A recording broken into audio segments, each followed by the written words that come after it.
ഒരുപാട് നാളുകൾക്ക് ശേഷമാണ് ഒരു സിനിമ ചെയ്യുന്നത്. സിനിമയിൽ നമുക്ക് അധികം സ്പേസ് പണ്ട് ബാലതാരമായിരുന്ന സമയത്ത് ഉണ്ടായിരുന്ന ഒരു സ്പേസ് കുറച്ച് മെച്ചൂർഡ് ആയതിനു ശേഷം കിട്ടിയിട്ടില്ല.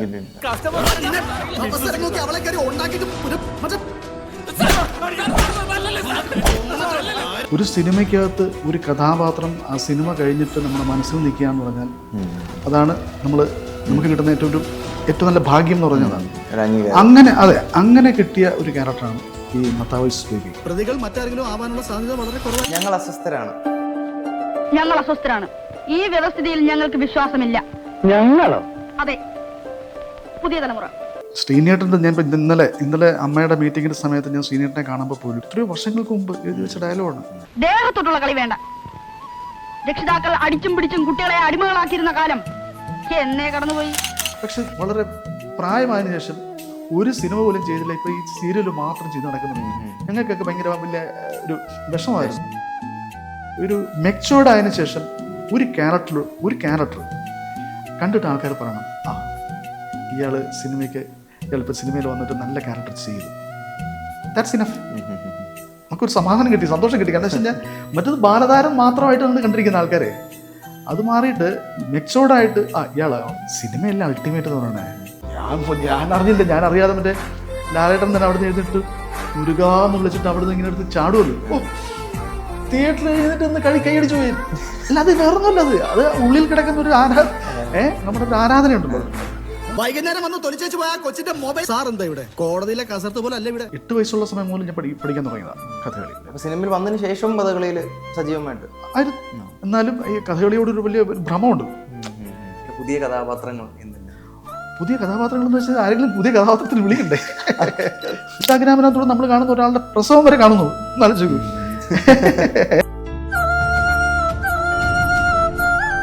നമസ്കാരം. സിനിമാത്തെക്കിലെ എല്ലാ പ്രേക്ഷകർക്കും സ്വാഗതം. നമ്മുടെ കൂടെ ഇന്നുള്ളത് ബാലതാരമായി വന്ന് മലയാളി പ്രേക്ഷകരുടെ മനസ്സിൽ ഇടം നേടിയ ഒരു നടനാണ്, ഒരു അതുല്യ നടൻ, ശ്രീ യദുകൃഷ്ണൻ. സർ നമസ്കാരം. സാർ, അപ്പോൾ ഇപ്പോൾ ഏറ്റവും പുതിയ വിശേഷം JSKയിലെ ആ കഥാപാത്രമാണ്, മത്തായൂസ് എന്ന ആ കഥാപാത്രമാണ്. ഞാൻ തിയേറ്ററിൽ ഫസ്റ്റ് ഷോ കണ്ട വ്യക്തിയാണ്. എന്നെ ഭയങ്കര അമ്പരിപ്പിച്ച ഒരു കഥാപാത്രമായിരുന്നു മത്തായൂസിൻ്റെ. കാരണം സ്ഥിരമായിട്ടുള്ള ആ ടൈപ്പ് കാസ്റ്റിംഗിൽ നിന്ന് വേറിട്ട ഒരു വേഷമായിരുന്നു മത്തായൂസിൻ്റെ. ഭയങ്കര ക്രൂവലായിട്ടുള്ള, കുറച്ച് ബ്രൂട്ടലായിട്ടുള്ള ഒരു കഥാപാത്രമായിരുന്നു അതിൻ്റെ. എങ്ങനെ നോക്കിക്കാണുന്നു ആ ഒരു കഥാപാത്രത്തെ? ഇപ്പം കഥാപാത്രത്തെ നോക്കിക്കാണെന്ന് പറഞ്ഞാൽ ഞാൻ ഒരുപാട് നാളുകൾക്ക് ശേഷമാണ് ഒരു സിനിമ ചെയ്യുന്നത്. സിനിമയിൽ നമുക്ക് അധികം സ്പേസ് പണ്ട് ബാലതാരമായിരുന്ന സമയത്ത് ഉണ്ടായിരുന്ന ഒരു സ്പേസ് കുറച്ച് മെച്ചൂർഡ് ആയതിനു ശേഷം കിട്ടിയിട്ടില്ല. ഒരു സിനിമയ്ക്കകത്ത് ഒരു കഥാപാത്രം ആ സിനിമ കഴിഞ്ഞിട്ട് നമ്മുടെ മനസ്സിൽ നിൽക്കുക എന്ന് പറഞ്ഞാൽ അതാണ് നമുക്ക് കിട്ടുന്ന ഏറ്റവും നല്ല ഭാഗ്യം എന്ന് പറഞ്ഞതാണ്. അങ്ങനെ കിട്ടിയ ഒരു ക്യാരക്ടറാണ് ഈ മത്താവൂസ് ബേബി. അതിന് ഞാൻ താങ്ക്സ് പറയേണ്ടത് അതിൻ്റെ ഡയറക്ടറോടാണ്, ശ്രീ പ്രവീൺ നാരായണൻ. ശരിക്കും അതിനകത്ത് ഞാൻ അഭിനയിക്കാൻ പോകുന്ന വേറൊരു ക്യാരക്ടറായിരുന്നു. എന്നോട് ആദ്യം പറഞ്ഞിരുന്നത് ഇവളുടെ ചെറിയച്ഛനായിട്ടുള്ളൊരു ക്യാരക്ടറുണ്ട്. എന്നെ വിളിക്കുന്ന ആ സമയത്ത് എൻ്റെ അടുത്ത് പറഞ്ഞ, എനിക്കിപ്പോഴും ഓർമ്മയുണ്ട്, വിളിക്കുന്ന സമയത്ത് എൻ്റെ അടുത്ത് അങ്ങനെ പറഞ്ഞത്. ഞാൻ അവിടെ ചെന്നിറങ്ങി കഴിഞ്ഞതിന് ശേഷമാണ് എൻ്റെ അടുത്ത് അതിൻ്റെ അദ്ദേഹം തന്നെ പ്രവീൺ പറഞ്ഞത്, ചേട്ടാ അത് അതിനേക്കാൾ നല്ലത് കുറച്ച് മറ്റേതായിരിക്കും, ലുക്ക് വൈസ് ഒക്കെ അതായിരിക്കും നല്ലതെന്ന് പറഞ്ഞു. അങ്ങനെ അത് ചെയ്യാൻ ഉള്ളത് കിട്ടി.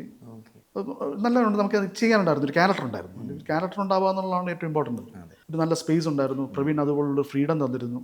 പിന്നെ നമ്മുടെ എന്താ പറയുക, സ്ക്രീൻ സ്പേസ് സുരേഷ് ചേട്ടനുമായിട്ടൊക്കെ നമുക്ക് ചെയ്യാൻ പറ്റുമ്പോൾ ആണല്ലോ കൂടുതൽ നോട്ടീസ് ചെയ്യുക, അതുണ്ടായിരുന്നു. അപ്പോൾ അതെല്ലാം കൊണ്ടും അതങ്ങനെയാണ് ആ ക്യാരക്ടറിൻ്റെ ഒരു ഇതെന്ന് പറയുന്നത്. ഒരുപക്ഷെ ആ കഥാപാത്രത്തിന് വളരെ ചെറിയ വ്യത്യാസങ്ങൾ ഉണ്ടായിരുന്നു തോന്നുന്നുണ്ട്. ഇപ്പം കൊമ്പൻ മീശ എന്നൊക്കെ പറയുന്നത് അത് നമ്മൾ മുമ്പ് കണ്ടുവരുന്ന ഒരു വേഷത്തിൽ, ചേട്ടൻ്റെ വേഷത്തിന് മുമ്പ് കണ്ടുവരുന്നൊരു ഇതല്ല അത്. അതുപോലെ തന്നെ ഇപ്പം ഊണ് കഴിക്കുന്ന സമയത്തൊക്കെ ആണെങ്കിലും ഒരു സ്വന്തമായി ഭയങ്കരമായിട്ടൊരു എഫേർട്ട് എടുത്തിട്ടുണ്ട്. അത് നമുക്ക് അവിടെ കൃത്യമായിട്ട് കാണാൻ പറ്റും. അല്ല, അത് ടോട്ടൽ സാധനം അതിൻ്റെ സ്ക്രിപ്റ്റിനകത്തുണ്ടായിരുന്നു. ഒന്നും എൻ്റെ കോൺട്രിബ്യൂഷൻ അല്ല. സ്ക്രിപ്റ്റിനകത്ത് ടോട്ടൽ അത് അങ്ങനെ ഒരു ക്യാരക്ടർ അതിനകത്തുണ്ടായിരുന്നു. അതൊരു മെൻഷൻ ചെയ്തിട്ടുണ്ട്. ഡയലോഗ് മാത്രമല്ല, ഒരു സൈഡിനകത്ത് മെൻഷൻ ചെയ്തിട്ടുണ്ട്. കാരണം നമ്മൾ ഭക്ഷണം കഴിക്കുന്നതും ഈ ഭക്ഷണം കഴിക്കുമ്പോൾ ഞാനെടുത്ത് ആ മീൻ വറുത്തെടുത്ത് ഞാൻ കഴിക്കാൻ വേണ്ടി പോകുന്ന സമയത്ത് അവർക്കുണ്ടാകുന്ന ഇറിറ്റേഷനും എന്താണ് വോമിറ്റ് ചെയ്യാൻ വേണ്ടിയിട്ട് അവർക്ക് തോന്നുന്നത്, ഇതെല്ലാം ആ സീനിനകത്ത് ഉണ്ടായിരുന്നതാണ്. പിന്നെ അത് നല്ല രീതിയിൽ കുറച്ചുകൂടി ഇംപ്രവൈസ് ചെയ്ത് കുറച്ച് നല്ല രസമായിട്ട് നമുക്ക് ചെയ്യാൻ സാധിച്ചു. ഞങ്ങൾ അസ്വസ്ഥരാണ് എന്ന ഈ ഒരൊറ്റ ഡയലോഗ് മതി ആ കഥാപാത്രം എന്താണ്, ആ വേഷം ഏതാണ്, സിനിമ ഏതാണെന്ന് പ്രേക്ഷകർക്ക് മനസ്സിലാക്കാൻ. ഇത് അല്ലെങ്കിൽ കാലത്തിനതീതമായിട്ട് സഞ്ചരിച്ച ഒരു കഥാപാത്രമാണ് അതിലെ. അത് പ്രതീക്ഷിച്ചിരുന്നു ഒരിക്കലും പ്രതീക്ഷിച്ചില്ല. അത് ശ്രീനേട്ടൻ്റെ ഞാൻ ഇപ്പം ഇന്നലെ അമ്മയുടെ മീറ്റിങ്ങിൻ്റെ സമയത്ത് ഞാൻ ശ്രീനേട്ടനെ കാണുമ്പോൾ പോലും ഞാൻ അദ്ദേഹത്തിൻ്റെ അടുത്ത് ഞാൻ ഈ ഡയലോഗുകളെല്ലാം കാരണം അദ്ദേഹം എത്രയോ വർഷങ്ങൾക്ക് മുമ്പ് എഴുതി വെച്ച ഡയലോഗാണ്. അതിന്നും പ്രസക്തമാണെന്നുള്ളതാണ്. ഇപ്പം എന്തുകൊണ്ട് എല്ലാത്തിനും കൊണ്ടൊരു സമയമുണ്ട് ദാസ എന്നൊക്കെ പറയുന്നില്ലേ, അദ്ദേഹം അന്ന് എഴുതി വെച്ച ഡയലോഗുകൾ ഇന്നും ഇതെന്ന് പറയുമ്പോഴത്തേക്ക് പല സിനിമകളിലും ഉപയോഗിക്കും. അതെ അതെ. ചില ആൾക്കാരുടെ ഒരു എന്തുകൊണ്ട് ഒരു ദീർഘവീക്ഷണം ഭയങ്കരമാണ്. നമ്മൾ വയലാർ സാർ എഴുതി വെച്ചിട്ടുള്ള ഒരു ഇതെന്ന് പറയുന്നത് മനുഷ്യൻ മതങ്ങളെ സൃഷ്ടിച്ചു, മതങ്ങൾ ദൈവങ്ങളെ സൃഷ്ടിച്ചു, മനുഷ്യനും ദൈവങ്ങളും ചേർന്ന് മണ്ണ് പങ്കുവെച്ചു എന്നൊക്കെ പറയുന്ന സാധനം ആ കാലത്ത് എഴുതി വെച്ച് ഇന്ന് നടന്നുകൊണ്ടിരിക്കുന്ന കാര്യമാണ് അല്ലേ. അത് ചില ആൾക്കാരുടെ ഒരു എന്ന് പറഞ്ഞാൽ അവരുടെ ഒരു ബ്രില്യൻസ് ആണ്. അതിപ്പോഴും കുട്ടികളൊക്കെ എല്ലാവരും പറയുന്നുണ്ട് ഈ ഞങ്ങൾ അസ്വസ്ഥനാണ്. അതെ, ഇപ്പൊ മിക്ക ട്രോളുകളിലും ഒക്കെ ഉപയോഗിക്കുന്ന ഒരു പ്രധാനപ്പെട്ട അത് ഒരു ആക്ടർ എന്ന നിലയിൽ അത് വലിയൊരു അംഗീകാരമല്ലേ? ഉറപ്പായിട്ടും. പിന്നെ പറഞ്ഞാൽ അത് മഹാഭാഗ്യമാണ്. അങ്ങനെയൊക്കെയുള്ള കഥാപാത്രങ്ങൾ ചെയ്യാൻ സാധിച്ചു. അത് ഇന്നും റിലവൻ്റ് ആയിട്ട് കുട്ടികൾക്ക് വരെ ഓർമ്മ നിൽക്കുന്നു എന്ന് പറയുമ്പോഴേ ഒരു വലിയ ഭാഗ്യമാണ്. ഇപ്പം സിനിമയിൽ ഇപ്പോൾ അൾട്ടിമേറ്റ്ലി ഇപ്പം എക്കാലവും ഓർത്തിരിക്കാൻ പറ്റുന്ന ഒരു കഥാപാത്രം ചെയ്യുക എന്ന് പറയുന്നതാണ് ഏറ്റവും വലിയൊരു ബ്ലെസ്സിങ്. അപ്പം ആ ഇതിൽ നോക്കുകയാണെങ്കിൽ വളരെ ചെറിയ പ്രായത്തിൽ ചെയ്തൊരു കഥാപാത്രം തന്നെ നമുക്ക് ഇന്നും ഓർത്തിരിക്കാൻ പറ്റും. അതിനെ എങ്ങനെ നോക്കിക്കാണാം? എനിക്ക് എൻ്റെ ഏറ്റവും വലിയൊരു ആഗ്രഹമായിരുന്നു. അതായത് ഈ സിനിമയിൽ ഞാൻ ബാലതാരം അഭിനയിച്ച കഥാപാത്രങ്ങളെല്ലാവരും വിളിച്ചെടുത്ത് പറയാറുണ്ട്. ഈ പറഞ്ഞ പോലെ എവിടെയെങ്കിലും ട്രോളുകൾ മറ്റേത് ഇതെല്ലാം വരുമ്പോഴത്തേക്കൊക്കെ ഇത് പല സോഷ്യൽ മീഡിയയിലോ എവിടെയെങ്കിലും നമ്മൾ ഈ പറഞ്ഞ പോലെ ഫേസ്ബുക്കിലോ ഒക്കെ ഇൻസ്റ്റാഗ്രാമിലൊക്കെ ഇത് വിട്ടിട്ട് ആൾക്കാർ പറയും ഇയാൾ കുറേ കാലം നല്ല ബാലതാരമായിട്ട് കുറേ നല്ല വേഷങ്ങൾ ചെയ്തിട്ടുണ്ട്, പക്ഷെ വളരെ പ്രായമായതിനു ശേഷം ഒരു സിനിമ പോലും ചെയ്തില്ല, ഇപ്പോൾ ഈ സീരിയൽ മാത്രം ചെയ്ത് നടക്കുന്നുണ്ട്. ഞങ്ങൾക്കൊക്കെ ഭയങ്കര വലിയ ഒരു വിഷമമായിരുന്നു ഇയാൾ ഇങ്ങനെ ആയിപ്പോയത്, നിങ്ങൾ സിനിമയിലേക്ക് വരണമെന്ന് വലിയ ആഗ്രഹമായിരുന്നു എന്നൊക്കെ പറയുമ്പോൾ എനിക്കുണ്ടായിരുന്നൊരു ആഗ്രഹമായിരുന്നു. എനിക്ക് കാരണം ഒരു മെച്ചുവേർഡ് ആയതിനു ശേഷം ഒരു ക്യാരക്ടർ കണ്ടിട്ട് ആൾക്കാർ പറയണം ഇയാളിപ്പോൾ സിനിമയിൽ വന്നിട്ട് നല്ല ക്യാരക്ടർ ചെയ്തു കൊള്ളാം. അതെനിക്ക് ശരിക്കും പറഞ്ഞാൽ എൻ്റെ ദൈവാദിനം കൊണ്ടും ഭാഗ്യം കൊണ്ടും ഒക്കെ കൊണ്ടാണ് ഈ പറഞ്ഞ JSKയിൽ ആൾക്കാരെ നോട്ടീസ് ചെയ്തു. That's enough. നമുക്കൊരു സമാധാനം കിട്ടി, സന്തോഷം കിട്ടി. കാരണം വെച്ച് കഴിഞ്ഞാൽ മറ്റത് ബാലതാരം മാത്രമായിട്ടാണ് കണ്ടിരിക്കുന്ന ആൾക്കാരെ. അത് മാറിയിട്ട് മെച്ചുവേർഡായിട്ട് ഇയാളാണ് എന്ന് പറയണം, അത്രേ ഉള്ളൂ. സിനിമയിൽ പൊതുവെ കണ്ടുവരുന്ന ഒരു സംഭവമാണ്. അതായത് ഇപ്പം ഒരു ബാലതാരമായിട്ട് നമ്മൾ കയറി കഴിഞ്ഞാൽ ഇപ്പം അവരെ നമുക്കൊരു ഒരു ഒരു മെച്ചുവേർഡ് ആയിട്ടുള്ള ആർട്ടിസ്റ്റായിട്ട് കാണാൻ ഭയങ്കര ബുദ്ധിമുട്ടാണ്. പക്ഷെ ആ ടൈപ്പ് കാസ്റ്റിംഗ് ബ്രേക്ക് ചെയ്തൊരു ആക്ടറാണ് യദു ചേട്ടൻ. അപ്പം അല്ല, അങ്ങനെ ബ്രേക്ക് ചെയ്തെന്നല്ല പറഞ്ഞേ, ബ്രേക്ക് ചെയ്യാൻ പറ്റിയ ഒരു സ്പേസ് എനിക്ക് ഇതിനകത്ത് കിട്ടി, ഈ സിനിമയ്ക്കകത്ത് കിട്ടി, അത്രേ ഉള്ളൂ. നമുക്ക് വരയ്ക്കണം, പക്ഷേ ഒരു ചുവരില്ല. ഒരു നല്ല ചോറുണ്ടെങ്കിലേ നമുക്ക് വരയ്ക്കാൻ പറ്റുള്ളൂ. അതിനുള്ള ഓപ്പർച്യൂണിറ്റീസ് തരണം. ഒരു നടൻ എന്ന നിലയിൽ ആ ഓപ്പർച്യൂണിറ്റീസ് സ്വന്തമായിട്ട് ക്രിയേറ്റ് ചെയ്യാൻ പറ്റുന്ന മറ്റ് വഴികളോ? എനിക്ക് അങ്ങനെയുള്ള വഴികളൊന്നും അറിയില്ല. ഞാനിങ്ങനെ സിനിമയിൽ അഭിനയിച്ചത് തന്നെ ഇങ്ങനെ ഓരോ ഫ്ലോയിൽ ഇങ്ങനെ ഓരോരോ കഥാപാത്രങ്ങൾ വന്നതാണ്. ഇതും അങ്ങനെയാണ്. അപ്പോൾ പ്രവീൺ എൻ്റെ അടുത്ത് പലപ്പോഴും പറഞ്ഞിട്ടുണ്ട്, ചേട്ടൻ ഈ ക്യാരക്ടറിലേക്ക് ചേട്ടൻ വരാനുള്ള കാരണം ഒരാളാണ്, അത് വേറെ ആരുമല്ല, നാദർഷയാണ്. വേറൊന്നുമില്ല, ആ നാദർഷയുടെ ഈശോ എന്ന് പറഞ്ഞ സിനിമയിൽ ഞാൻ 2 സീനിലുള്ളൊരു ക്യാരക്ടർ ചെയ്തിട്ടുണ്ടായിരുന്നു. അപ്പോൾ ആ ക്യാരക്ടർ കണ്ടപ്പോഴാണ് എനിക്ക് ചേട്ടനെ ഇതിനകത്ത് യൂസ് ചെയ്യണമെന്ന് എനിക്ക് തോന്നിയത്. അപ്പം നാദർഷ എൻ്റെ അടുത്ത് ഇതുപോലെ പറഞ്ഞത്, നാദർഷ 1 എന്ന് പറഞ്ഞ സിനിമയ്ക്കകത്ത് അതിലും 2 സീനുള്ളൊരു വേഷമാണ് ചെയ്തത്. അപ്പോൾ അത് കണ്ടപ്പോഴാണ് എനിക്ക് നിന്നെ ഇതിനകത്തൊന്നും ചെയ്യണമെന്ന് എനിക്ക് തോന്നിയെന്ന് നാദർഷ പറഞ്ഞു. ഇതൊക്കെ ഓരോരോ കണക്ഷനാണ്, അറിയാതെ വന്ന് പോകുന്നതാണ്. സന്തോഷ് വിശ്വനാഥൻ എന്ന് പറയുന്ന ഡയറക്ടറായിരുന്നു നമ്മൾ 1ൻ്റെ ഡയറക്ടർ. സന്തോഷ് കെ രാജീവേട്ടൻ്റെ കൂടെ അസോസിയേറ്റഡ് വർക്ക് ചെയ്യുന്നതാണ്, വർഷങ്ങളായിട്ട് എനിക്ക് പരിചയമുള്ളതാണ്. അങ്ങനെയാണ് സന്തോഷ് എന്നെ അതിനകത്തേക്ക് വിളിക്കുന്നത്. ഇതെല്ലാം കണക്റ്റഡ് ആണ്. ഇന്നത്തെ കാലത്ത് ഇപ്പം നമ്മളെ സ്വന്തമായിട്ട് മാർക്കറ്റ് ഇന്നത്തെ അത് ഉണ്ട് കേട്ടോ, അത് വേണം. ശരിക്കും പറഞ്ഞാൽ എനിക്കാണെങ്കിൽ അത് ഒട്ടും അറിഞ്ഞും കൂടാ. മാർക്കറ്റ് ചെയ്യണം. കാരണം നമ്മൾ എല്ലാവരും അങ്ങനെയല്ലേ. ഇപ്പം ഇൻസ്റ്റാഗ്രാമിനകത്തൂടെ നമ്മൾ കാണുന്ന ഒരാളുടെ പ്രസവം വരെ കാണുന്നു, ആലോചിക്കൂ. എന്തൊക്കെ കാണുന്നു ഇൻസ്റ്റാഗ്രാമിൽ. അതുകൊണ്ട് അതാണ് ഇപ്പോൾ എല്ലാം മാർക്കറ്റ് ചെയ്യാണ്. സിനിമയിൽ വലിയൊരു പങ്ക്, അല്ലെങ്കിൽ സിനിമയിലെ വേഷങ്ങൾക്ക് വലിയൊരു പങ്ക് വഹിക്കുന്ന ഇത്തരം ഒരു മാർക്കറ്റിംഗ് ആണെന്ന്. മാർക്കറ്റിംഗ് വേണ്ടേ? നമ്മൾ ചെയ്തു എന്ന് പറഞ്ഞിട്ട് നമ്മൾ വീട്ടിൽ ഇരുന്നിട്ട് കാര്യമില്ല, മാർക്കറ്റ് ചെയ്യണം. വളരെ ചെറിയ പ്രായത്തിലാണ് സിനിമയിലെ വിവാഹിതര ഇതിലെ എന്ന സിനിമയിലാണ് ആദ്യമായിട്ട് വരുന്നത്. വളരെ ചെറിയ പ്രായത്തിൽ. അത് ബോധപൂർവമായിരുന്നു അതോ വന്ന് കയറിയത്? ബോധപൂർവമല്ല, ഞാൻ സിനിമയിലേക്ക് വരുന്നത് നമ്മൾ വിചാരിച്ചതല്ലോ. സിനിമയിലേക്ക് വന്ന് ഞാൻ കഥകളിയായിരുന്നു ബേസായിട്ട്. കഥകളി മാത്രമല്ല, ഒരുപാട് ഡാൻസ്, മോഹിനിയാട്ടം ഒക്കെ ഞാൻ പഠിച്ചിരുന്നു. അപ്പോൾ ആ സമയങ്ങളിൽ സ്കൂൾ കലോത്സവങ്ങളിൽ പങ്കെടുക്കാൻ പോകുമായിരുന്നു. അതിൽ ഒരു സ്ഥലത്ത് വെച്ച് മേനോൻ സാറായിരുന്നു സമ്മാനം തരാൻ വന്നത്. അങ്ങനെയാണ് അദ്ദേഹത്തിനെ പരിചയപ്പെടുന്നത്. ആ സമയത്ത് അദ്ദേഹത്തിന് ഒരു സിനിമയുണ്ട്, ആ സിനിമയിൽ 2 പേര് വേണം, 2 കുട്ടികൾ വേണം. അപ്പോൾ അങ്ങനെ ഒരു യാദൃച്ഛികമായിട്ട് അന്ന് സാറിനെ കാണാനും, സാറിന് ഈ പ്രത്യേകിച്ച് എൻ്റെ അച്ഛനും അമ്മയൊക്കെ ഭയങ്കര ഫാനാണ് അദ്ദേഹത്തിൻ്റെ. അങ്ങനെ അദ്ദേഹത്തിൻ്റെ സിനിമയ്ക്കകത്ത് അങ്ങനെ ഒരു അവസരം വന്നു. പിന്നെ ആ സമയത്ത് ആ ബാലതാരമായിട്ട് കുറേ സിനിമകൾ അഭിനയിച്ചു. അത് കഴിഞ്ഞിട്ടുണ്ട് ഇമ്മീഡിയറ്റ് ആണ് അടുത്ത് കഴിഞ്ഞിട്ടുള്ള സന്മനസ്സുള്ളവർക്ക് സമാധാനം ചെയ്യുന്നത്. പിന്നെ ഭരതൻ സാറിൻ്റെ നീലക്കുറിഞ്ഞു പൂത്തപ്പോൾ, അത് കഴിഞ്ഞിട്ട് ശ്രീധരൻ ഒന്നാമത്തെ മുറിവ്, പിന്നെ ലാലേട്ടൻ തന്നെ പ്രൊഡ്യൂസ് ചെയ്ത മറ്റേ ഉണ്ണികളി ഒരു കഥ പറയാം. അതൊക്കെ അങ്ങനെ ആ സമയത്ത് സംഭവിച്ചതാണ്. മറ്റൊരു വലിയൊരു ഭാഗ്യം എന്തെന്ന് പറഞ്ഞാൽ ഇപ്പം ചേട്ടനും അനിയനും ഒരുപോലെ സിനിമയിലേക്ക് ലോഞ്ച് ചെയ്യാൻ പറ്റി. ഇപ്പം വിധു കൃഷ്ണൻ സാറിനും ഇപ്പം അതേ സിനിമയിൽ തന്നെ ലോഞ്ച് ചെയ്യാൻ പറ്റി. അത് മുമ്പോട്ടുള്ള സിനിമകളിൽ അഭിനയിച്ചിട്ടുണ്ട്. ഇപ്പൊ തിലകൻ സാറിന്റെ ചെറുപ്പകാലമൊക്കെ ആ സിനിമയിൽ കാവിൽ അഭിനയിച്ചിട്ടുണ്ട്. അത് വലിയൊരു ഭയങ്കര മിസ്റ്റേക്ക് ആയിട്ടുള്ള ഒരു സംഭവം. അനിയൻ പിന്നെ ഇത് കഴിഞ്ഞിട്ടും അനിയന് പിന്നെ MBA കഴിഞ്ഞു. പിന്നെ ഒരു ചെറിയ ബിസിനസ് മേഖലയിലേക്ക് അങ്ങ് പോയി. പിന്നെ HCLന്റെ ഒരു ഡിസ്ട്രിബ്യൂഷൻ തുടങ്ങി. അങ്ങനെയൊക്കെ ഇപ്പോൾ പൂർണ്ണമായിട്ട് ഈ ബിസിനസ്സും കാര്യങ്ങളുമായിട്ട് പോയിക്കൊണ്ടിരിക്കുന്നു. എന്ന് കരുതി മനസ്സിനകത്ത് സിനിമയോടുള്ള താല്പര്യം നഷ്ടപ്പെട്ടിട്ടൊന്നുമില്ല. പക്ഷെ അതിനുള്ള സമയം വളരെ കുറവായതുകൊണ്ട് ഒരു വഴി തിരിഞ്ഞ് ആ വഴിയിൽ അങ്ങനെ പോയി. പക്ഷെ ഇന്നും അങ്ങനെ ഒരു നല്ല അവസരം വന്നു കഴിഞ്ഞാൽ ഉറപ്പായിട്ടും അനിയൻ സിനിമയിലേക്ക് വരും തന്നെയാണ്. വിവാഹിതരെതിരെ എന്ന് പറയുന്ന സിനിമ 86-ലാണ്. അന്ന് മുതലേ ചേട്ടൻ സിനിമയിൽ സജീവമായിട്ട് നിൽക്കുന്ന ഒരാളായിരുന്നു. ഇടയ്ക്ക് കുറച്ച് നാൾ ബ്രേക്ക് വന്നു. പക്ഷെ പുതിയ സിനിമകളെ എങ്ങനെയാണ് നോക്കിയത്? പുതിയ സിനിമകൾ എന്ന് വെച്ച് കഴിഞ്ഞാൽ എന്തുമാത്രം സിനിമകളാണ്, വ്യത്യസ്തമായിട്ടുള്ള സിനിമകളെ. പണ്ടത്തെ സിനിമയുടെ ഒരു പാറ്റേൺ മാറി. പണ്ട് സിനിമകൾ എന്ന് പറയുന്നത് പ്രത്യേകിച്ച് ഒരു നല്ലൊരു കഥയുണ്ടാവും, കഥയാണല്ലോ, ഒരു ഫാമിലി അറ്റ്മോസ്ഫിയർ ഉണ്ടാവും. ഇന്നിപ്പോൾ അങ്ങനെയല്ല, ചെറിയ വിഷയമായിരിക്കാം.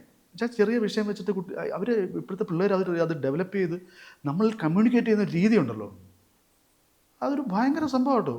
ഇപ്പോൾ ഈ അടുത്ത കാലത്ത് ഇറങ്ങിയിട്ടുള്ള ഓരോ സിനിമകളും നമ്മൾ കാണുമ്പോൾ, ഇപ്പം ഞാൻ കഴിഞ്ഞ ദിവസം കണ്ട ഏതായിരുന്നു വ്യസന സമേത ബന്ധുമിത്രാദികൾ എന്ന് പറഞ്ഞ സിനിമകളൊക്കെ പറയാനൊന്നുമില്ല, ചെറിയൊരു വിഷയമുള്ളൂ.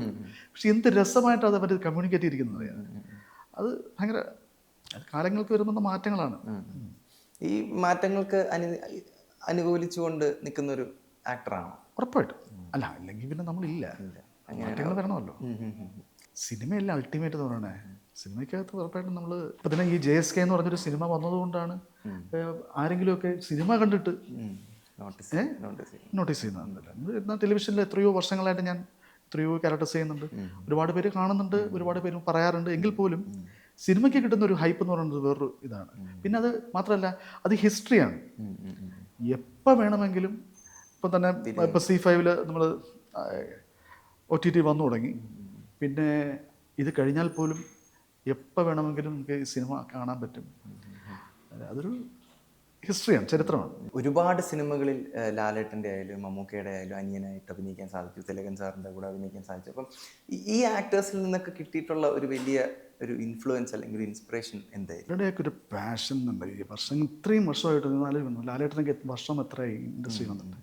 ഇന്നും അദ്ദേഹം ഓരോ ഷോട്ടിന് വേണ്ടിയിട്ടുള്ള അത്ര ഡെഡിക്കേഷൻ എന്ന് പറഞ്ഞൊരു കാര്യമില്ലല്ലോ. നമ്മളവരൊക്കെ കണ്ടുപിടിക്കേണ്ട കാര്യമാണ് അതൊക്കെ. എല്ലാവരും, മമ്മൂക്ക ആണെങ്കിൽ സുരേഷ് ചേട്ടനാണെങ്കിൽ എല്ലാവരും അവരതിനെടുക്കുന്ന എഫേർട്ട്, അതിന് വേണ്ടിയിട്ടുള്ള ഭയങ്കര കേട്ടോ അവരെല്ലാം. തിലകൻ സാറൊക്കെ എന്താ പറയണേ, നമുക്ക് എല്ലാവർക്കും ഏത് കാലത്തും ഒരു നടന് മാതൃകയാണ് അവരൊക്കെ. ലാലേട്ടൻ്റെ കൂടെയാണെന്ന് തോന്നുന്നു എനിക്കൊന്ന് കൂടുതലും സിനിമകൾ അഭിനയിച്ചു. ലാലേട്ടൻ്റെ കൂടെ കുറേ സിനിമകൾ അഭിനയിച്ചിട്ടുണ്ട്. കിരീടം, ചെങ്കോൽ പോലുള്ള സിനിമ. അതെ, കിരീടം, ചെങ്കോൽ സിനിമയിൽ ഇപ്പം അഭിനയിക്കുന്ന സമയത്ത് എനിക്ക് തോന്നുന്നു കിരീടത്തിലാണെന്ന് തോന്നുന്നു. അപ്പം അതിനകത്ത് അവസാനത്തെ ഫൈറ്റ് സീനിൽ ലാലേട്ടൻ തല്ലുകൊണ്ട് വീഴുന്നത് ഒരു ചവറ്റുകുട്ടയുടെ മുകളിലേക്കാണ്. അപ്പം സിബി മലയിൽ സാർ ഒരിക്കൽ പറയണ്ടായി, അപ്പം വേറെ ഒരു നടൻ ഇത് ചെയ്യാൻ പറ്റില്ല എന്ന് പറയുകയുണ്ടായി. അതൊക്കെ എങ്ങനെ നോക്കിക്കാണും? അതുകൊണ്ടല്ലേ അവരെന്തായത് നോക്കിക്കാണാതിരിക്കുന്നത്, അവരങ്ങനെ ആയത് അതുകൊണ്ടല്ലേ. നമ്മൾ ആ ഓരോ സിനിമ എടുത്ത് നോക്കിയിരുന്നാലും, ഓരോ സിനിമ ഈ അടുത്ത കാലത്ത് വന്ന തുടരും എന്ന് പറഞ്ഞ സിനിമയിലാണെങ്കിൽ പോലും ആ ഒരു മനുഷ്യൻ്റെ ഗതികേട് എന്ന് പറയുന്നൊരു സാധനം ഉണ്ടല്ലോ. ആ പോലീസ് സ്റ്റേഷനിൽ വന്നിട്ട് ഓരോ ആൾക്കാരും പുള്ളിയെടുത്ത് അവിടെ മാറി നീ അവിടെ നീങ്ങിക്കിടാ എന്നൊക്കെ പറയുമ്പോഴത്തേക്ക് അതാണ് ആക്ടർ എന്ന് പറയുന്നത്. കണ്ട് മനസ്സിലാക്കേണ്ടതാണ് അവരെയൊക്കെ. നമ്മൾ സ്കൂൾ കോളേജ് കാലങ്ങളിൽ നമ്മൾ പഠിക്കുന്ന സമയത്തൊക്കെ നമ്മൾ ഇവരുടെയൊക്കെ സിനിമകളായിരുന്നു. നമ്മൾ തിയേറ്ററിൽ ഫസ്റ്റ് ഡേ, ഇപ്പോൾ പറഞ്ഞ പോലെ ഫസ്റ്റ് ഡേ നമ്മൾ ഫസ്റ്റ് ഷോ നമ്മൾ കാണുക എന്ന് പറയുന്നത് അത്രയ്ക്ക് ആരാധനയായിരുന്നു. ഇന്നും ആ ആരാധന നമ്മുടെ ഉള്ളിലുണ്ട്. ഉള്ളിൽ എവിടെയോ ഉള്ളതുകൊണ്ടാണ് ഞാൻ ഈ പിന്നെ തുടരും കണ്ടുകൊണ്ടിരുന്ന സമയത്ത് ഞാൻ അറിഞ്ഞില്ല, ഞാൻ അറിയാതെ മറ്റേ ലാലേട്ടൻ തന്നെ അവിടെ നിന്ന് എഴുന്നിട്ട് മുരുകാന്ന് വിളിച്ചിട്ട് അവിടെ നിന്ന് ഇങ്ങനെ എടുത്ത് ചാടുമല്ലോ. തിയേറ്ററിൽ എഴുന്നിട്ട് ഒന്ന് കൈയടിച്ചു പോയി. അല്ല, അത് വേറൊന്നുമല്ല, അത് ഉള്ളിൽ കിടക്കുന്ന ഒരു നമ്മുടെ ഒരു ആരാധന ഉണ്ടല്ലോ. അത് വല്ലാത്ത വികാരമാണ് നമുക്ക്. പണ്ട് പോലെ നമ്മൾ ഉള്ളിൽ കിടക്കുന്നതാണ് അത്. നമ്മളിങ്ങനെ കുറേ കാലമായിട്ട് ഇദ്ദേഹത്തിൻ്റെ സിനിമകളിൽ അങ്ങനെ ഒരു സാധനം നമ്മൾ കാണാണ്ടിരുന്നിട്ട് കാണും കൂടെ ചെയ്തപ്പോൾ വല്ലാത്ത ഫീൽ അത്. എല്ലാ സിനിമകളും മിക്കവാറും എല്ലാ സിനിമകളും കാണാറുണ്ട്. OTT വരാൻ നോക്കാറില്ല, മിക്കവാറും തിയേറ്ററിൽ പോയി കാണും. ഞാൻ എൻ്റെ കുറച്ച് സുഹൃത്തുക്കളുണ്ട്, അവരൊക്കെ കൂടി ഞങ്ങൾ ആദ്യ ദിവസം തന്നെ സിനിമ കാണാനായി. അല്ല പിന്നെ ഞാൻ ഈ പിന്നെ റിവ്യൂ ഒക്കെ ഇട്ട് പോയി അല്ല കാണാറുണ്ട്, സിനിമ പോയി കാണും. റിവ്യൂ കേൾക്കുന്നത് ഒരു വലിയൊരു റിവ്യൂ കേൾക്കാറുണ്ട്, ഞാൻ കാണാറുണ്ട്. പിന്നെ സിനിമ കാണുന്ന പ്രേക്ഷകരെന്ന നിലയിൽ ഇപ്പോൾ അവരെ പിന്തിരിപ്പിക്കുന്ന രീതിയിലാണ് റിവ്യൂ എന്ന് തോന്നാറുണ്ട്. ഇപ്പം നമ്മളിപ്പോൾ റിവ്യൂ, ഇപ്പം ഞാനിപ്പം നോക്കട്ടെ, ഒരു റിവ്യൂ കണ്ടിട്ട് നമ്മൾ സിനിമയ്ക്ക് പോകാൻ നോക്കണ്ട. നമ്മൾ അങ്ങനെ നോക്കേണ്ട കാര്യമില്ല. ഒരാൾക്ക് അഭിപ്രായം പറയുന്നൊരു തെറ്റുമില്ല, അത് അവരുടെ അഭിപ്രായമാണ്. അപ്പം ആ അഭിപ്രായം നമ്മുടെ അഭിപ്രായം ആവണമെന്നില്ലല്ലോ. നമ്മൾ സിനിമ കണ്ടാലേ നമുക്ക് അറിയാൻ പറ്റുള്ളൂ. അതുകൊണ്ട് തെറ്റൊന്നുമില്ല. ഞാൻ പക്ഷേ റിവ്യൂ കാണാറുണ്ട്. സാഹചര്യത്തിൽ ഒരു സിനിമയെ വിജയിപ്പിക്കാനും അതുപോലെ തന്നെ തോൽപ്പിക്കാനും മാർക്കറ്റിംഗ് എന്നൊരു സംഭവം ഉണ്ടല്ലോ. ഇപ്പം ഇന്നത്തെ അങ്ങനെയാണല്ലോ. ഇന്ന് ഈ പിന്നെ ഓൺലൈൻ മീഡിയാസ് എന്ന് പറയുന്നത് ഭയങ്കരമായിട്ട് ആൾക്കാരെ ഇൻഫ്ലുവൻസ് ചെയ്യുന്നില്ലേ. ആളുകൾ നമ്മൾ പണ്ടത്തെ പോലെ പത്രമോ അല്ലെയൊന്നും അല്ലല്ലോ, നമ്മൾ പത്രം വായിക്കുന്നത് പോലെ ഒന്നും അല്ല. ഇപ്പം എല്ലാവരും നമ്മുടെ കയ്യിൽ ഫോണുള്ളതുകൊണ്ട് അപ്പം ഉള്ള കാര്യങ്ങൾ അറിയല്ലേ. ഇന്നത്തെ കാലത്ത് ഇപ്പം ഏറ്റവും കൂടുതൽ പ്രൊമോഷൻ സോഷ്യൽ മീഡിയയിലൂടെ ആയിരിക്കാം. പണ്ട് കാലത്ത് ഇതിനെ എങ്ങനെയായിരുന്നു അച്ചീവ് ചെയ്യുന്നത്? പണ്ട് ചെയ്തുകൊണ്ടിരുന്നതല്ല നമ്മൾ പറഞ്ഞ ഇപ്പം നേരത്തെ ഉണ്ടായിരുന്ന നാന, ചിത്രഭൂമി എന്നൊക്കെ പറഞ്ഞിട്ടുള്ള നമ്മൾ ആഴ്ചപ്പതിപ്പുകളുണ്ടായിരുന്നല്ലോ. അവിടുന്ന് ആൾക്കാർ വരുമായിരുന്നവരൊക്കെ. അവിടുന്ന് ഇപ്പോഴും എനിക്ക് ഓർമ്മയുണ്ട്, പിന്നെ കൊല്ലം മോഹൻ ചേട്ടൻ, അത് കൃഷ്ണൻകുട്ടി ചേട്ടൻ ഒക്കെ നാനയിൽ വർക്ക് ചെയ്യുന്ന ഫോട്ടോഗ്രാഫേഴ്സാണ്. പിന്നെ പല്ലിശ്ശേരി ചേട്ടൻ എന്നൊക്കെ, അവരൊക്കെ പുള്ളി റിപ്പോർട്ടറായിരുന്നു. അവരൊക്കെ സിനിമയിൽ വന്ന് അവരുടെ റിപ്പോർട്ടുകൾക്ക് അനുസരിച്ച് എന്ന് നമ്മൾ വീക്കിലി വാങ്ങിച്ചിട്ട് നമ്മൾ നോക്കുമായിരുന്നു. നമ്മുടെ പിന്നെ ലൊക്കേഷനിൽ വന്നിട്ട് അവർ കവർ ചെയ്തിട്ട് പോയപ്പോൾ എടുത്ത ഫോട്ടോസും അതിനെക്കുറിച്ചുള്ള റൈറ്റപ്പും ഒക്കെ. ഇപ്പം അത് മാറി. അതിന് പകരം അപ്പം ആൾക്കാർക്ക് ഫോണിൽ കാണാം.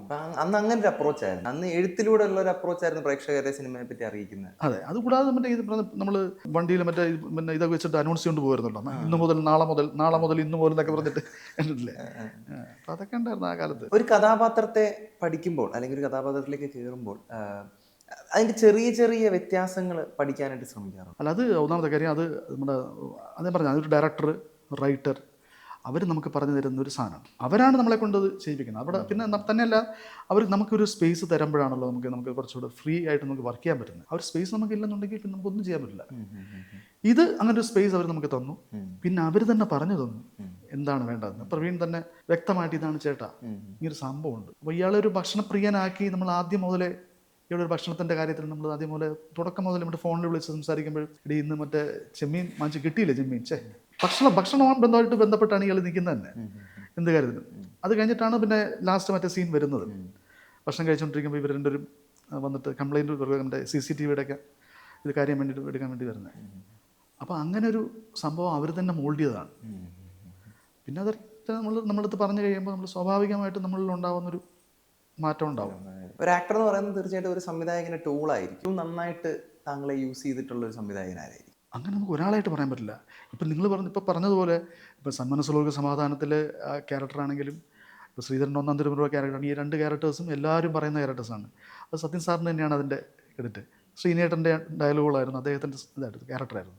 ഇവർക്ക് രണ്ടുപേർക്കുമാണ് അതിൻ്റെ ക്രെഡിറ്റ് എന്ന് പറയുന്നത്. പിന്നെ ഇങ്ങോട്ട് ഈ പിൽക്കാലത്ത് വന്നിട്ടുള്ള എല്ലാ സിനിമകളിലും നല്ല കഥാപാത്രങ്ങൾ, ഇപ്പോൾ പെരുമഴക്കാലം എന്ന് പറഞ്ഞ സിനിമ കുറേ കാലങ്ങൾക്ക് ശേഷം ഉള്ള ക്യാരക്ടറിനകത്ത് എന്തെങ്കിലും പെർഫോം ചെയ്യാനുള്ള ഒരു ക്യാരക്ടറായിരുന്നു.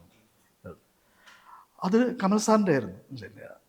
അതുപോലെ തന്നെ അങ്ങനെ ഇപ്പം ഞാൻ ടെലിവിഷൻ വർക്ക് ചെയ്യുമ്പോഴാണെങ്കിൽ പോലും അവിടെയും പറഞ്ഞ പോലെ നല്ല ഡയറക്ടർമാരുടെയും നല്ല റൈറ്റേഴ്സിൻ്റെയും കീഴിൽ വർക്ക് ചെയ്യുമ്പോൾ മാത്രമേ നമുക്ക് പെർഫോം ചെയ്യാനുള്ളൊരു ക്യാരക്ടർ കിട്ടുള്ളൂ. ഇപ്പോൾ KK രാജീവിൻ്റെയൊക്കെ ഞാൻ ഒരുപാട് പരമ്പരകൾ ചെയ്തിട്ടുള്ള ആളാണ്. ഇപ്പം ഞാൻ ചെയ്തുകൊണ്ടിരിക്കുന്ന ഇപ്പം പ്രദീപ് പണിക്കർ എന്ന് പറഞ്ഞ എഴുത്ത്, അതുപോലെ തന്നെ പ്രവീൺ കിടക്കാവൂർ എന്ന് പറഞ്ഞ ഡയറക്ടർ, ഇവരുടെയൊക്കെ കൂടെ വർക്ക് ചെയ്യുമ്പോൾ അവർക്ക് വേണ്ടതനുസരിച്ച് നമ്മുടെ ഇത് കൊടുക്കാൻ, നമുക്ക് ഒരു ഔട്ട്പുട്ട് കൊടുക്കാൻ നമുക്ക് സാധിച്ചാൽ ആ ക്യാരക്ടർ ഭയങ്കര ഇമ്പോർട്ടൻസ് കിട്ടും. നല്ല കാണുന്നവർക്കത് എൻജോയ് ചെയ്യാൻ പറ്റും. സംവിധായകരിപ്പം ആക്ടേഴ്സിന് അല്ലെങ്കിൽ കഥാപാത്രങ്ങൾ തിരഞ്ഞെടുക്കുന്നത് അഭിനയം എന്നുള്ള ക്വാളിറ്റി കൊണ്ടായിരിക്കില്ല. ചിലപ്പോൾ ബിഗ് ബോസ് എന്ന് പറയുന്ന ഒരു വേദിയിൽ പങ്കെടുത്ത ഒരു വ്യക്തി എന്ന നിലയിൽ അവർക്ക് ചിലപ്പോൾ ഒരുപാട് ഫാൻ ബേസുകൾ കാണും. അപ്പോൾ അതിനെ യൂസ് ചെയ്യണം എന്നുള്ള ഒരു ഇൻറ്റൻഷൻ വെച്ചായിരിക്കും ചിലപ്പം അവരെ സിനിമയിലേക്ക് എത്തിക്കുന്നത്.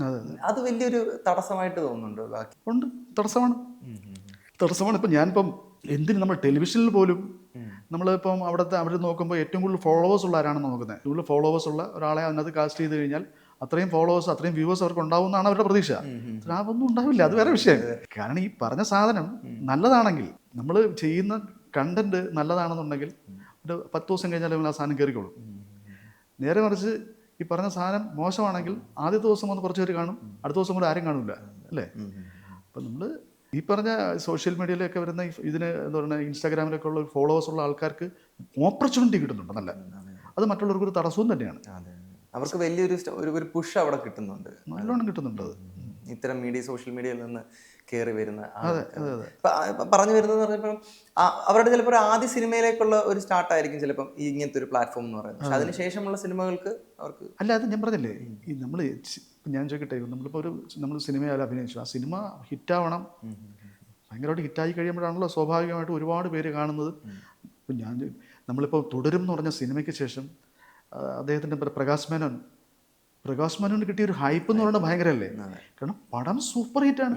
പിന്നെ അദ്ദേഹത്തിൻ്റെ പെർഫോമൻസും ഇപ്പോൾ ഇറങ്ങുന്ന ഓരോരോ ചെറിയ ചെറിയ പരസ്യങ്ങളിൽ പോലും പുള്ളിയുടെ ശബ്ദം വെച്ച പരസ്യം ചെയ്യുന്നത് അല്ലേ.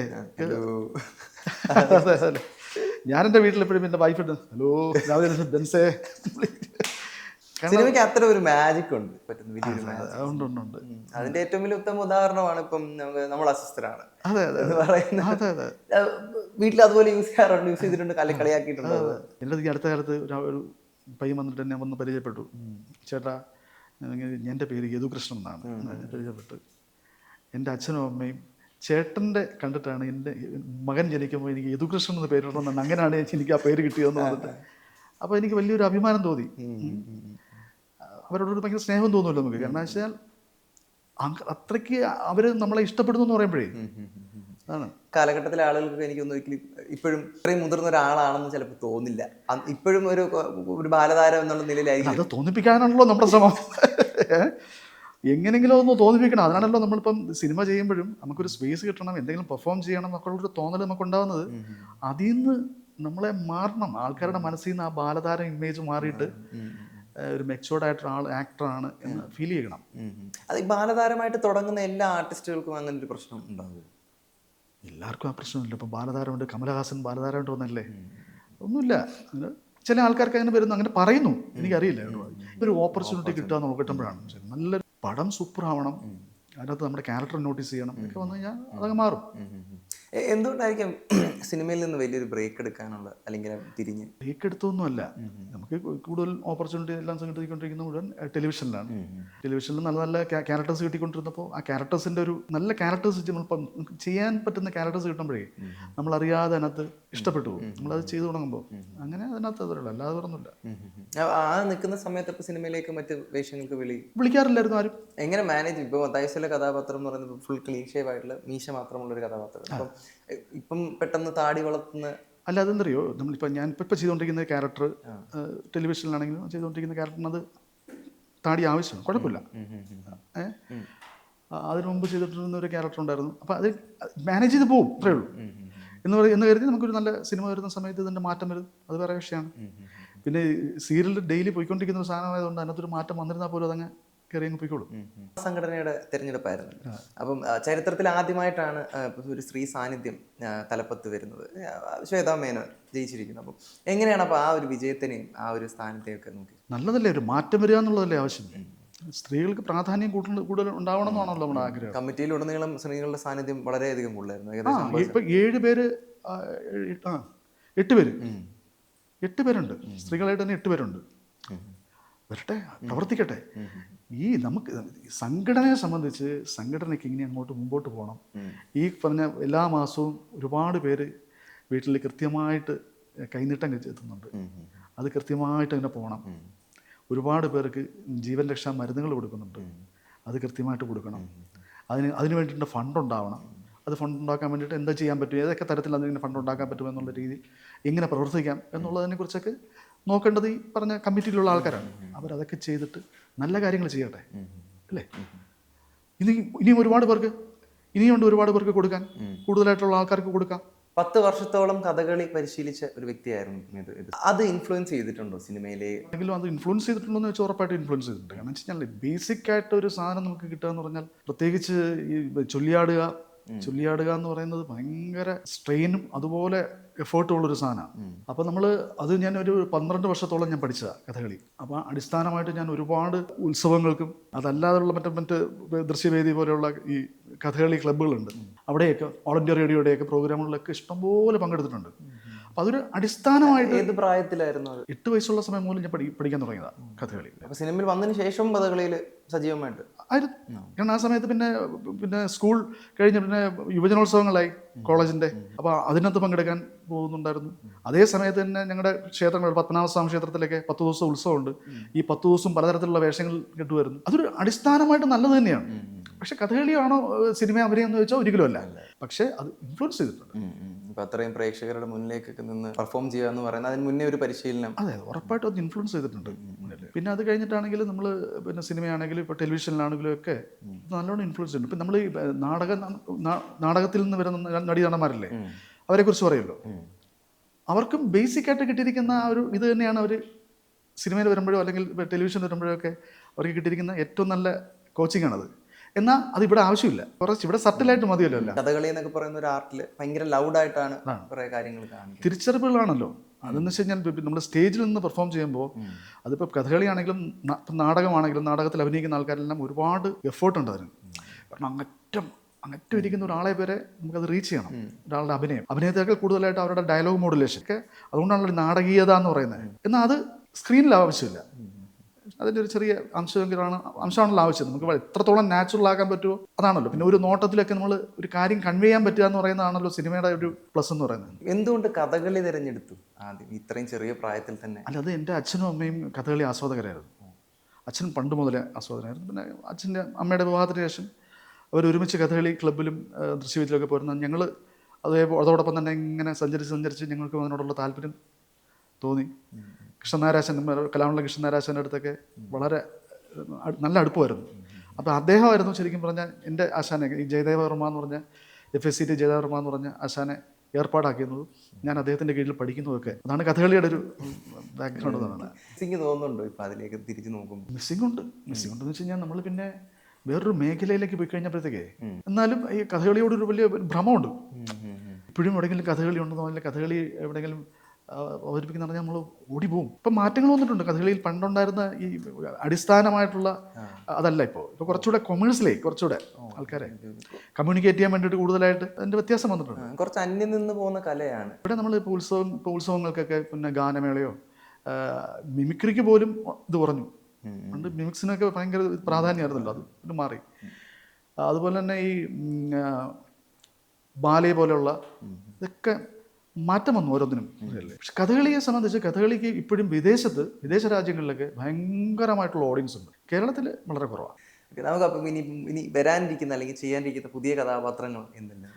പുതിയ കഥാപാത്രങ്ങൾ എന്ന് വെച്ചാൽ ആരെങ്കിലും പുതിയ കഥാപാത്രത്തിന് വിളിക്കണ്ടേ? അല്ല, അത് വരും. നമ്മളൊരു സാധനം ചെയ്തു വെച്ചിട്ടുണ്ടല്ലോ, ആരെങ്കിലുമൊക്കെ അത് കാണും, വരും എന്നുള്ളൊരു പ്രതീക്ഷയാണ്. എല്ലാം നമ്മുടെ ജീവിതത്തിലെല്ലാം മുമ്പോട്ട് പോകുന്നതെല്ലാം പ്രതീക്ഷകളിലൂടെ തന്നെ. കഥാപാത്രം കണ്ടിട്ട് ഇപ്പോൾ സുരേഷ് ഏട്ടൻ്റെ അഭിപ്രായം എന്താ? സുരേഷ് ഏട്ടന് ഭയങ്കര സുരേഷ് ഏട്ടനാണല്ലോ ശരിക്കും പറഞ്ഞാൽ ഏറ്റവും കൂടുതൽ നല്ല അഭിപ്രായം പറഞ്ഞത്. പിന്നെ സുരേഷ് ഏട്ടൻ ഇതിൻ്റെ ഓഡിയോ ലോഞ്ചിൽ തന്നെ പുള്ളി പറഞ്ഞത്, ഇതിനകത്ത് ഏറ്റവും എടുത്ത് പറയേണ്ട 2 പേരെന്ന് പറയുന്നത് യദുകൃഷ്ണനും ബൈജു സന്തോഷുമാണെന്ന് പുള്ളി പിന്നെ പബ്ലിക്കായിട്ട് തന്നെ ഓഡിയോ ലോഞ്ചിൽ പറഞ്ഞു. അത് തന്നെ നമുക്ക് തരുന്നൊരു എനർജി ഭയങ്കരമാണ്. തന്നെയല്ല, വർക്ക് ചെയ്യുന്ന സമയത്തും സുരേഷ് ഏട്ടൻ നമുക്ക് തരുന്നൊരു ഇതുണ്ട്, നമുക്ക് തരുന്നൊരു കോൺഫിഡൻസ് ഉണ്ട്. നമ്മളെപ്പോഴും നമ്മൾ ഷോട്ടിൽ നിൽക്കുന്ന സമയത്ത് നമുക്ക് അതുപോലെ കോൺഫിഡൻസ് ഉണ്ടെങ്കിൽ മാത്രമേ പെർഫോം ചെയ്യാൻ പറ്റുള്ളൂ. സുരേഷിൻ്റെ കൂടെ നിൽക്കുമ്പോൾ ഭയങ്കര കംഫർട്ടബിളാണ്. നല്ല മനുഷ്യനാണ്. നല്ല രീതിയിൽ നമുക്ക് കമ്മ്യൂണിക്കേറ്റ് ചെയ്യാൻ പറ്റും. അതാണ്. അപ്പോൾ അതുകൊണ്ട് നല്ല രസമായിരുന്നു, വർക്ക് ചെയ്യാൻ ഭയങ്കര രസമായിരുന്നു. അത് കണ്ടിട്ട് ഏറ്റവും കൂടുതൽ നല്ല അഭിപ്രായം പറഞ്ഞത് സുരേഷ് ഏട്ടൻ പറഞ്ഞു. പിന്നെ ഒരുപാട് പേര് വിളിച്ചു, പടം കണ്ടിട്ട് ഒരുപാട് പേര് വിളിച്ചു. നമ്മുടെ ഇൻഡസ്ട്രിക്കകത്ത് നിൽക്കുന്ന ഒരുപാട് വിളിച്ചു, അല്ലാതെ പബ്ലിക്കായിട്ടും കുറേ ആൾക്കാർ നമുക്ക് അറിയാവുന്നവരൊക്കെ വിളിച്ചു. അതപ്പോൾ നമുക്കൊരു സന്തോഷം. വ്യക്തിപരമായിട്ട് ഒരുപാട് സാറ്റിസ്ഫൈഡ് ആണോ അവർ കഥാപാത്രം ചെയ്തത്? പിന്നെ കുറേ കാലമില്ലേ, ബോബിക്ക് അറിയാമല്ലോ, ഞാനിപ്പോൾ സിനിമയായിട്ട് എത്ര കാലമായി. സിനിമയ്ക്കകത്ത് അങ്ങനെ ഇല്ലല്ലോ. സിനിമയ്ക്കകത്ത് അങ്ങനെ ഒരു ക്യാരക്ടർ കിട്ടി, അത് ആൾക്കാർക്ക് ഇഷ്ടപ്പെട്ടു എന്ന് പറയുമ്പോൾ നമുക്ക് തരുന്ന ഒരു കോൺഫിഡൻസ് ആണത്. അതുകൊണ്ട് ഇപ്പം എങ്ങനെയാണ് അവസരങ്ങളെ തേടിയെത്തുന്നത്? അപ്പോൾ അങ്ങോട്ട് വിളിച്ച് ചോദിച്ച് എൻക്വയറി ചെയ്താണോ, അതോ നമ്മൾ ഇങ്ങോട്ട് വിളിച്ച് അങ്ങനെ തന്നെയാണോ? എനിക്ക് ഇങ്ങോട്ട് വിളിച്ചിട്ടാണ് എനിക്ക് അവസരങ്ങൾ വന്നിട്ടുള്ളത്.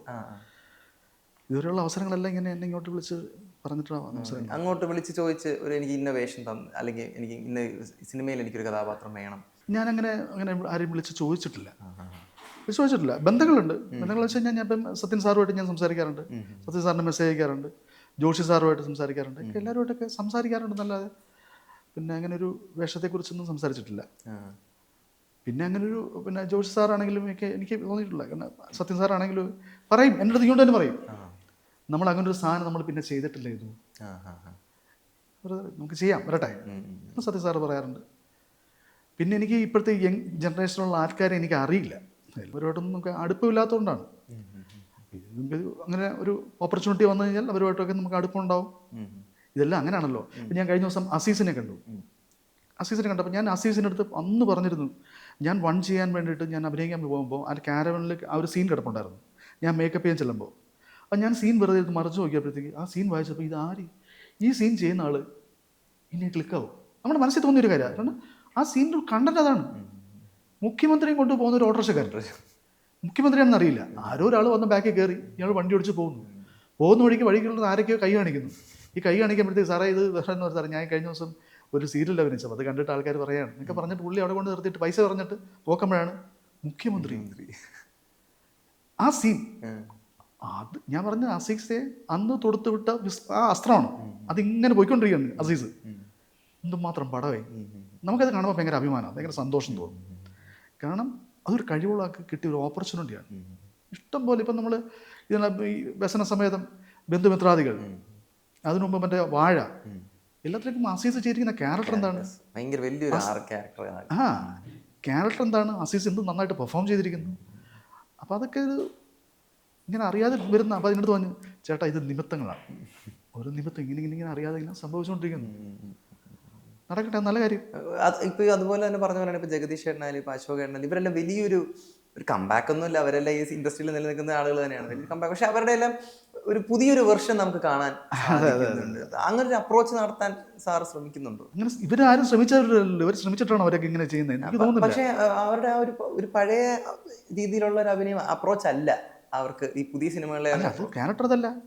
ഇപ്പൊ പണ്ടത്തെ പോലെ മറ്റേ കാക്കത്തൂറി എന്ന് പറയാൻ പറ്റില്ലല്ലോ ജഗദീഷ് ചേട്ടൻ. അങ്ങനത്തെ ആ പ്രായം കഴിഞ്ഞു. ഇപ്പൊ വരുന്ന ക്യാരക്ടർ അങ്ങനത്തെ ക്യാരക്ടറും അല്ല, വളരെ സീരിയസ് ആയിട്ടുള്ള ക്യാരക്ടറാണ് അത്. അപ്പൊ ക്യാരക്ടർ കിട്ടുന്ന അനുസരിച്ചുള്ള മാറ്റങ്ങളാണ് അല്ലേ. ഇപ്പൊ അശോകേട്ടനാണെങ്കിലും ഒക്കെ അങ്ങനെയാണ്. എനിക്ക് തോന്നുന്നു പ്രേക്ഷകരെല്ലാവരും അങ്ങനെ ഒരു വലിയൊരു തിരിച്ചുവരവ് പ്രതീക്ഷിക്കുന്നുണ്ട് ഇത് ചേട്ടനിൽ നിന്ന്. ആഗ്രഹമുണ്ട്, അത് സാധിക്കുന്നെങ്കിൽ സാധിക്കട്ടെ. ഇല്ലെങ്കിൽ നമ്മളിങ്ങനെ ടെലിവിഷനിൽ നമ്മളുണ്ടല്ലോ ഇവിടെ. ദൈവസായ നമുക്ക് ടെലിവിഷനകത്ത് ഇങ്ങനെ ഒരു ബ്രേക്ക് വരാറില്ല. ഒരു പ്രോജക്റ്റ് കഴിയുമ്പോഴത്തേക്ക് പ്രോജക്റ്റ് ഇങ്ങനെ പോകാറുണ്ട്. ടെലിവിഷനാണ് കുറച്ചും കൂടെ കംഫർട്ടബിൾ എന്ന് സംസാരത്തിൽ എനിക്ക് തോന്നിയിട്ടുണ്ട്. ആണോ? സത്യമാണ്, രണ്ടും കംഫർട്ടബിൾ ആണ്. പക്ഷേ നമ്മൾ അതിലേക്ക് ചെല്ലണം. ഇപ്പോൾ സിനിമയ്ക്കകത്ത് പണി വളരെ കുറവാണ്. കാരണം നമ്മളവിടെ ചെന്ന ഒരു സീനോ 2 സീനോ ഒക്കെ ആയിരിക്കും. അത് ചിലപ്പം എന്താ പറയണേ, ഒരു എത്രയോ മണിക്കൂറുകൾ നമ്മൾ എവിടെയെങ്കിലുമൊക്കെ ഇരുന്ന് കേട്ടായിരിക്കും ഒരു ഷോട്ടിന് പോകുന്നത്. ഇവിടെ അങ്ങനെയാണോ? ഇവിടെ നമ്മൾ ചെന്ന് കഴിഞ്ഞാൽ രാവിലെ 7:30 മണിക്കും കൊണ്ട് സ്റ്റാർട്ട് ചെയ്താൽ രാത്രി 9:30-9:45 വരെ ഇങ്ങനെ തുണി മാറി നമ്മളിങ്ങനെ സീൻ എടുത്തുകൊണ്ടിരിക്കും. ഇതല്ലേ. അപ്പോൾ ഇവിടെ ഭയങ്കര ഫാസ്റ്റും അവിടെ ഭയങ്കര സ്ലോയുമാണ്. 2 സ്ഥലത്തും പോയിട്ട് നമ്മൾ അഡ്ജസ്റ്റ് ചെയ്ത് അങ്ങനെ നിൽക്കുക, അത്രേ ഉള്ളൂ. ഞാൻ എപ്പോഴും ചോദിക്കണം എന്ന് വിചാരിച്ചിട്ടുള്ളൊരു കാര്യമാണ്. അതായത് ഇപ്പം സീരിയലുകൾ കുറച്ചും കൂടി ആർട്ടിഫിഷ്യൽ എന്ന് ഞാൻ പറയാൻ ആഗ്രഹിക്കുന്നില്ല, പക്ഷെ കുറച്ച് ഇപ്പം നേരത്തെ പറഞ്ഞ പോലെ ഇപ്പം നാടകങ്ങളിലൊക്കെ ഉള്ള പോലെ ഒരു കുറച്ചും കൂടെ ലൗഡാണ് പല സീനുകൾ, അല്ലെങ്കിൽ പല ഇമോഷൻസ് കുറച്ചും കൂടെ ലൗഡാണ്. അപ്പോൾ അത് മാറേണ്ട ഒരു സമയം അതിക്രമിച്ചിട്ടുണ്ട്. ഇത് മാറേണ്ടത്, തീരുമാനിക്കേണ്ടത് പ്രേക്ഷകരാണ്. അവിടെയാണല്ലോ പ്രശ്നം. നമ്മളിപ്പോൾ ഞാൻ എത്രയോ സീരിയല് അല്ലാതെ ഈ രാജീവേട്ടൻ്റെ KKയുടെ കൂടെ വർക്ക് ചെയ്യുന്ന സമയത്തൊക്കെ ഭയങ്കര റിയലിസ്റ്റിക്കാണ്. എന്നോട് പലരും ചോദിക്കാറുണ്ട്, ഇത് സിങ് സൗണ്ട് ആണെന്ന് പോലും ചോദിക്കാറുണ്ട്.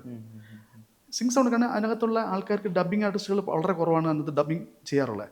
എല്ലാവരും അവരുടെ ശബ്ദം തന്നെ കൊടുക്കാറുണ്ട്. അപ്പോൾ അതുകൊണ്ട് സ്വാഭാവികത ഭയങ്കര കൂടുതലാണ്. കാണുന്നവർക്ക് വളരെ നാച്ചുറലായിട്ട് ഫീൽ ചെയ്യും. പക്ഷെ ഇന്ന് പറഞ്ഞിട്ട് കാര്യമില്ല. ഓഡിയൻസ് ഏറ്റവും കൂടുതൽ കാണുന്നത് എന്താണെന്നുള്ളതാണ് നമ്മൾ നോക്കേണ്ടത്. എന്തുകൊണ്ടായിരിക്കും പ്രേക്ഷകർ അത് ഓപ്റ്റ് ചെയ്യാനുള്ളത്? അല്ലത് വോട്ട് ചെയ്യാന്ന് വെച്ച് കഴിഞ്ഞാൽ ഇപ്പം നമ്മൾ അതൊരു പ്ലാറ്റ്ഫോമാണല്ലോ. ഇപ്പം ഏഷ്യാനെറ്റ് പോലൊരു വലിയ ഇതാണ്. നമ്മുടെ വ്യൂവേഴ്സ് ഓൾറെഡി ഉണ്ട്. അത്രമാത്രം അവിടെ വന്നു കഴിഞ്ഞാൽ അത്രമാത്രം ഓഡിയൻസ് അവിടെ ഉണ്ട്. അതല്ലാതെ മറ്റൊരു ചാനലുകളിൽ നമ്മൾ നോക്കുമ്പോഴത്തേക്കും അതിൻ്റെ റേറ്റിംഗ് വ്യത്യാസം ഉണ്ടാവും ഇല്ലേ. അപ്പോൾ അവിടെ ഓഡിയൻസ് കുറവാണ്. ഇതിനകത്ത് ഓഡിയൻസ് ആണ് ശരിക്കും പറഞ്ഞാൽ നല്ല സാധനം. ഇപ്പം ഏഷ്യാനെറ്റ് പോലൊരു ചാനലിൽ അങ്ങനൊരു സാധനം പരീക്ഷിക്കുക എന്ന് പറയുന്നതിനകത്തും അത് അവരാണ് ചെയ്യേണ്ടത്. ഉണ്ട് അങ്ങനൊരു സാധനം അവിടെ വന്നാൽ അതിനെ വിജയിപ്പിക്കുക എന്നുള്ളത് പ്രേക്ഷകരാണ്. ഈ ഫിക്ഷൻ എന്ന് പറഞ്ഞ സാധനത്തിനകത്ത് കുറച്ച് ഡ്രാമയുണ്ട്. നമുക്ക് എന്ത് ചെയ്യാൻ പറ്റും? നമ്മളിത് വിലയിരുത്തേണ്ടതും എന്ത് ചെയ്യണമെന്ന് തീരുമാനിക്കേണ്ടതും ഓഡിയൻസ് തന്നെയാണ്. അപ്പം നമ്മളോട് ഇത്രയും നേരം സമയം ചെലവഴിച്ചതിൽ ഒരുപാട് സന്തോഷം. ഒരുപാട് കഥകൾ നമുക്ക് കേൾക്കാൻ പറ്റി. അപ്പോൾ മുമ്പോട്ടുള്ള സിനിമകളെ പറ്റിയുള്ള വിഷൻ നമുക്ക് അറിയാൻ പറ്റി. ഒരുപാട് വളരെ വളരെ സന്തോഷം. നിങ്ങൾ ഇനി അങ്ങോട്ടുള്ള സിനിമകളൊക്കെ ഞാൻ അഭിനയിക്കുമ്പോൾ നിങ്ങളത് കാണുക എന്ന് മാത്രമേ പറയാനുള്ളൂ. Thank you. ഒരുപാട് കഥാപാത്രങ്ങൾ ഇനിയും മുമ്പോട്ട് കിട്ടട്ടെ. ഇനി നമുക്കൊരു വലിയൊരു കംബാക്കിന് നമ്മൾ വീണ്ടും കാത്തിരിക്കുകയാണ്. Thank you Bobby. Okay, thank you.